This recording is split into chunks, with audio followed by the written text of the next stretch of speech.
It's simple to see it's at Magic TV, so the world can believe it's at Magic TV. It's simple to see it's at Magic TV, so the world can believe it's at Magic TV.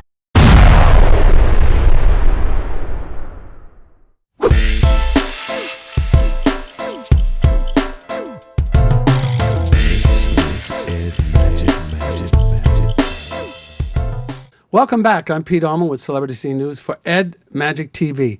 In the world of entertainment and sports and, doing things that are very positive, there are two young men that are making names for themselves, Mr. Michael Williams of Our World Live, and to my right is Mr. John Lewis, a legend in martial arts and certainly visionary, which started some very important things that we now know of as the UFC. Gentlemen, it's good being with you once again. Hi, Pete. How are you? I'm doing great. How about you, John? Wonderful. Mike, let's talk about your vision that you started with Our World Live and how it came about for you.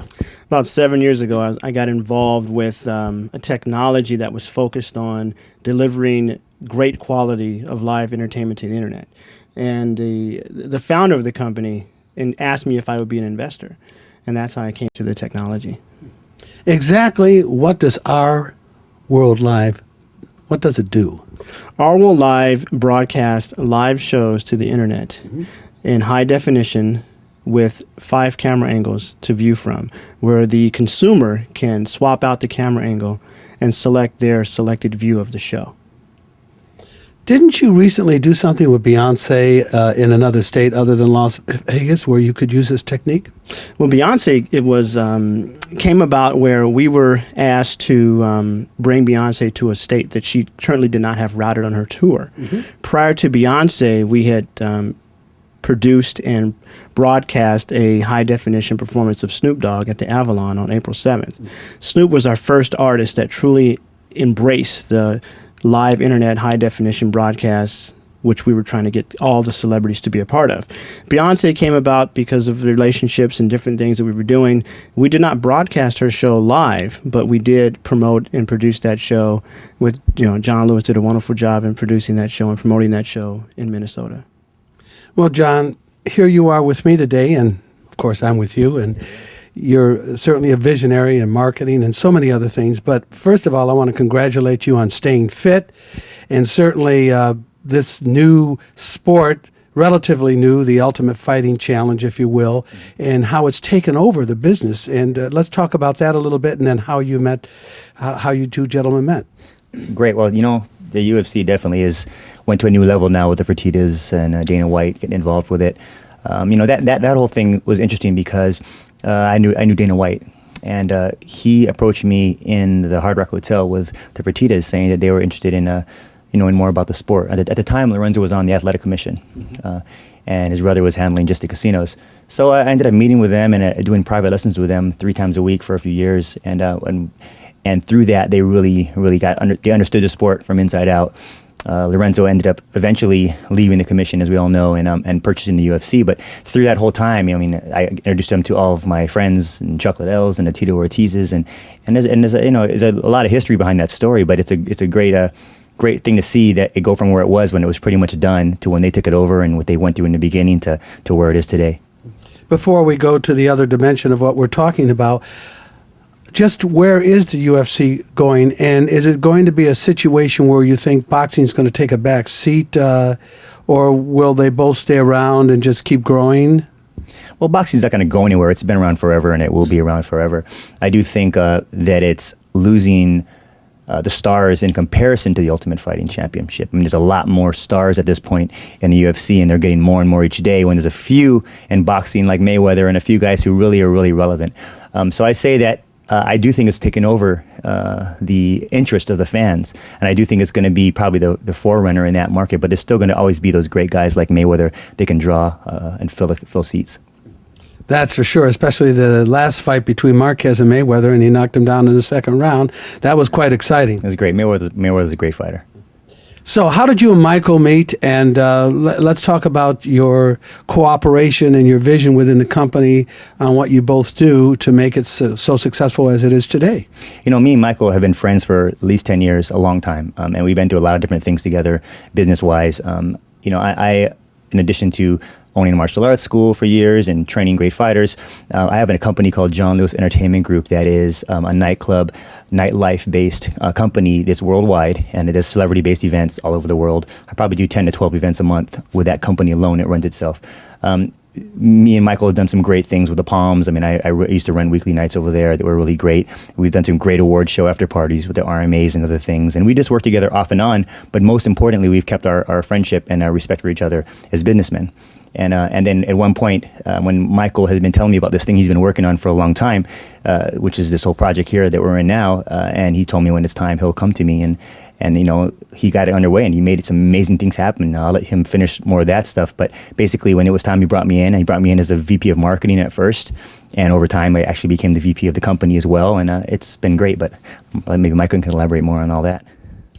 Well, Mike, before you elaborate on that, I've known you on and off now for a few years. And let the people know out there how you handle obstacles, how you overcome obstacles in your life to be where you're at today, so relaxed and, healthy. Well, you got to embrace challenges. Mm-hmm. If you don't embrace them, you can't overcome them. So I look at obstacles from that perspective. Working with this company, of course, there's many challenges when you try something that you've never done before, or you take on something that other people are actually think they're better at. And doing what we're doing, we were faced with all those challenges.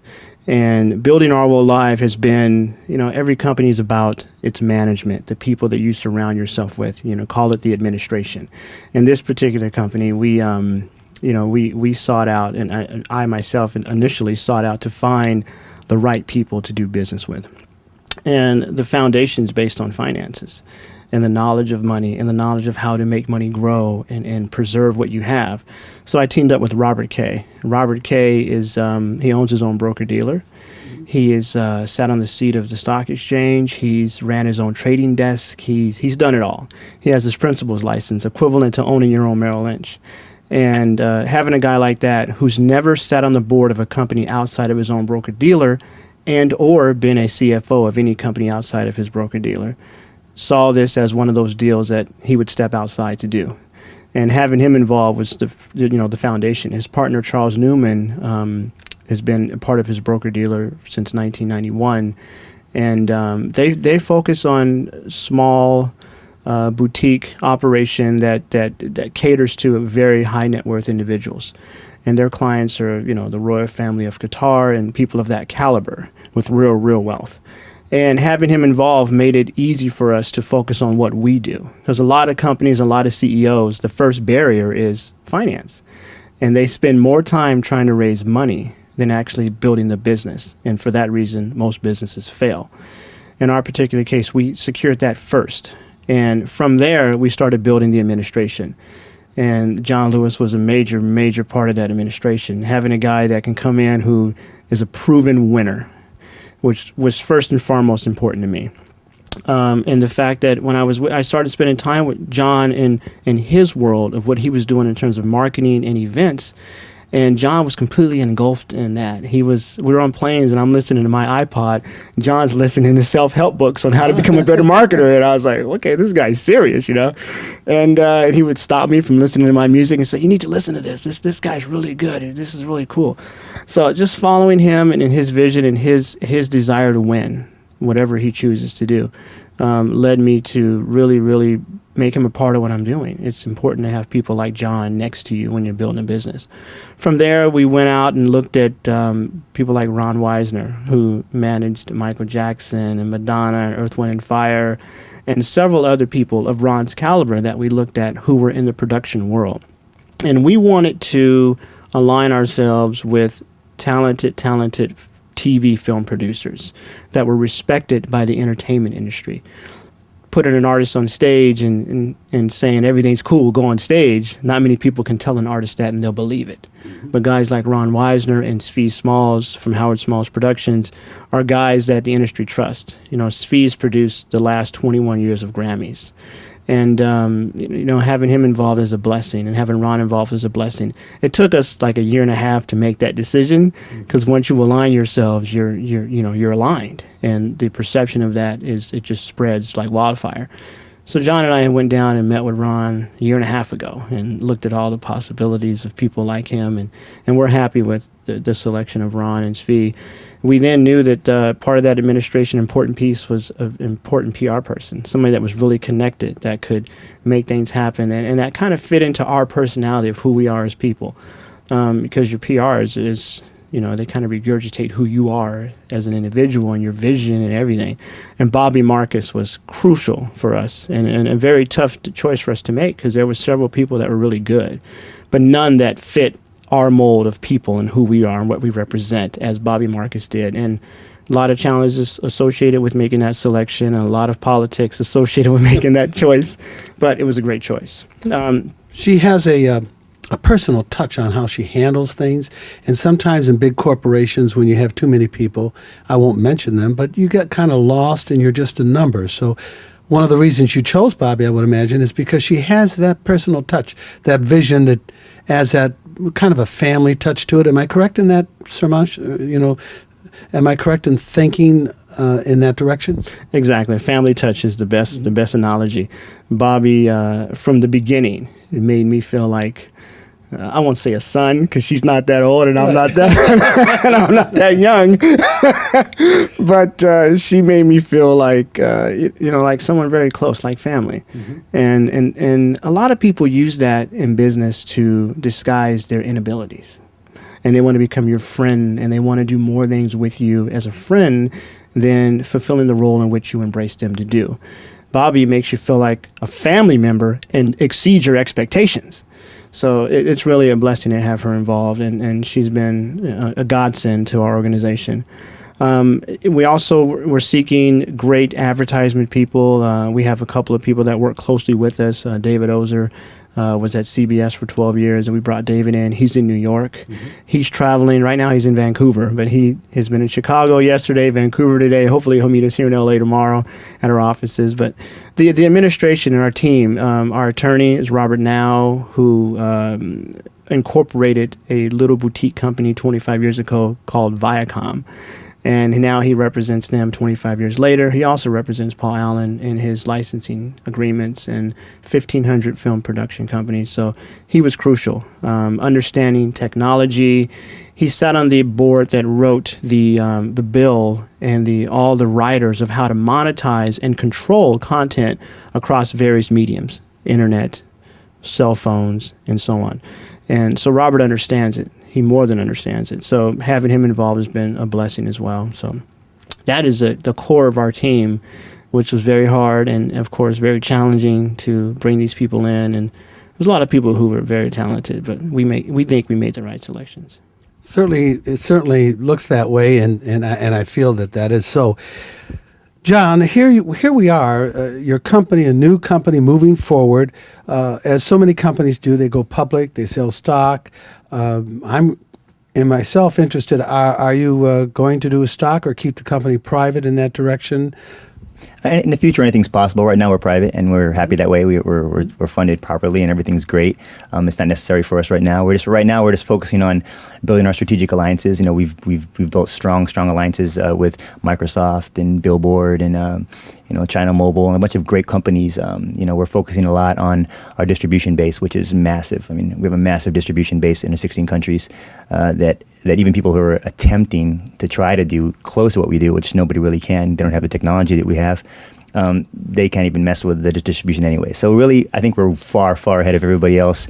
And by the time anybody tries to catch up to us, we're going to be developing something totally different. So we're having a ball. On your website, I noticed something about Billboard Live, which is the magazine, and of course, some concerts. Explain. Billboard's owned by Nielsen, mm-hmm. and we entered into an agreement with Nielsen to do a live concert series on the web. The series is titled Billboard Live. We're building the URL right now, billboardlive.com. It'll go live here in a couple weeks. There'll be announcements about it and a whole press about it. And, we're very excited about the series. Billboard's a major brand that has been the Bible for the music and ratings of songs globally. And we're happy to be involved with Nielsen and Billboard. Well, John, it is quite exciting. And as I said, Billboard Live is exciting. Can you explain a little bit more in detail for the folks out there as to what they'll be able to do and how they can get involved? Yeah, well, Billboard Live is 13 weeks of concerts, high level artists, the top artists, show every week, with video on demand after for a few days until the next show. It's distributed, like I said, in over 16 countries. So it's open to the world. It's free. So people can watch it for free, their favorite artists for free, for a full concert online. It is an online experience, but with the 5 camera angles and high definitions we talked about, where the consumer, or I wouldn't say consumer because it's free, but the fan can actually switch between camera angles, pick their favorite angle. If they want to see the drummer, if they want to see the singer, whatever they want to see, they can pick that angle and they can have their own experience, kind of direct their own experience. With all that said, I mean, you could even plug, an HDMI cable, which is a cable that can plug between your computer and your TV and see it on your TV and experience it on your big screen at home as well. So it's pretty amazing. They have the talent that we're going to be having, every week at your fingertips. It's just going to be the newest thing, I believe, in music. Absolutely. I don't know where you can see concerts and intermingle with the concert by choosing the camera angle. I've never heard of that, so that's obviously quite unique, and I congratulate you on that. Thank you. Well, Mike's brainchild. For the folks out there, we should give a website out, and at the same time, I do want to give kind of a inspirational message to those young people that are trying to find themselves right now. And both of you are young and had your dreams and lived your dreams, and here you are today. So let's kind of conclude that about what you would tell young people, especially those right now that come from broken homes that really are unsure of where they're going to go in their direction in life. Well, first of all, don't let anybody tell you can't. I mean, you hear that all the time, I mean, everything that I've done from when I left high school in Hawaii when I was 17 years old by myself, I just did what I wanted to do, and I didn't let anybody tell me that I couldn't do it. And I've done so much. I mean, from being a dancer to music to, to obviously fighting, becoming a world champion as a fighter, to building my own entertainment company, to now where I am now. It's never what I planned on doing years later. I just let it happen, and I went with it and I ran with it, and I don't take no from anybody. I find a way to make it happen, and that's how you win. And I believe anybody has that ambition to make something happen, just go with it and run with it. Don't let anybody stop you. And Michael? A lot of the same. I mean, my background was in dance and music, and signed a contract with Island Records in 1990 as a songwriter-producer, and everybody said, oh, you can't do that. My teachers would say, oh, you don't want to do musicianship. My father, I got accepted to USC for track and field scholarship, and my father said, if you don't focus on track and field, you're going to be a loser. And, people, as far as that, to tell you that you should not or you can't. So I think it just comes down to, our individual drive and what drives us, and not looking at what drives other people, and not looking at the success of others to give us our drive and our initiative to do something. Mm-hmm. I think it has to come from within. And once you find that, you have to go with it, and don't let anybody tell you that you can't accomplish it. And your website? rwilllive.tv. That's pretty great. You're welcome. From all of us at MAGIK TV, I'm Pete Allman saying keep those visions positive, and until next time, we'll see you again.